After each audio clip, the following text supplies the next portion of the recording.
Ketua Bapilu P3 Sandiaga Uno melakukan kampanye ke sejumlah daerah di Pulau Jawa. Sandiaga akan bekerja keras untuk meningkatkan suara P3 di Pulau Jawa.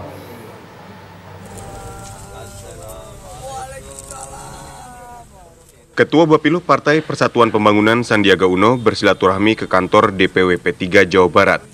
Kehadiran Sandiaga untuk konsolidasi pemenangan P3 dalam pemilu 2024.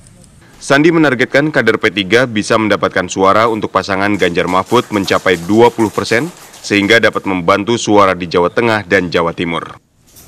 Selain memenangkan pasangan Ganjar Mahfud, kader P3 juga harus meningkatkan suaranya sehingga terjadi peningkatan suara untuk mendapatkan kursi di DPRD dan DPR. Dalam kampanyenya di Sidoarjo, Jawa Timur, Ketua Bapilu Partai P3 Sandiaga Uno meminta aparat penegak hukum untuk turun langsung ke lapangan untuk menciptakan situasi kondusif jelang pelaksanaan pemilu 14 Februari. Tidak hanya itu, Sandiaga juga menyinggung banyaknya aksi dari kalangan sivitas akademika dari sejumlah perguruan tinggi yang mendesak pelaksanaan pemilu yang jujur dan adil. Sandiaga menyatakan guru besar adalah panutan untuk membuat Indonesia lebih baik. Pak Sandi, soal yang akademisi dapat tekanan Polri untuk membuat video.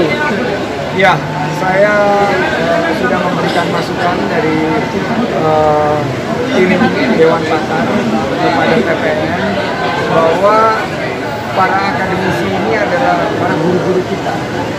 Jadi justru mereka yang harus memberikan ilmu dan wawasan kepada kita. Bukan terbalik kita yang meminta mereka untuk mengikuti narasi kita, tapi justru mereka yang harus memberikan masukan bagaimana membangun kita.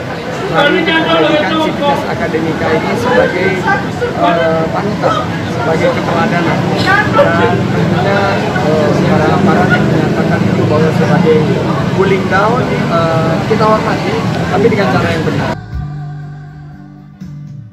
Ketua Bapilu P3 Sandiaga Uno menggelar pertemuan dengan ratusan simpatisan DPC Partai Persatuan Pembangunan Kota Mojokerto, Jawa Timur. Berdasarkan survei internal, elektabilitas Partai Persatuan Pembangunan di Jawa Timur masih di bawah 4%. Meski demikian, Sandi optimistis Partai Persatuan Pembangunan masuk dalam parlemen, karena secara nasional, suara Partai Persatuan Pembangunan mengalami peningkatan.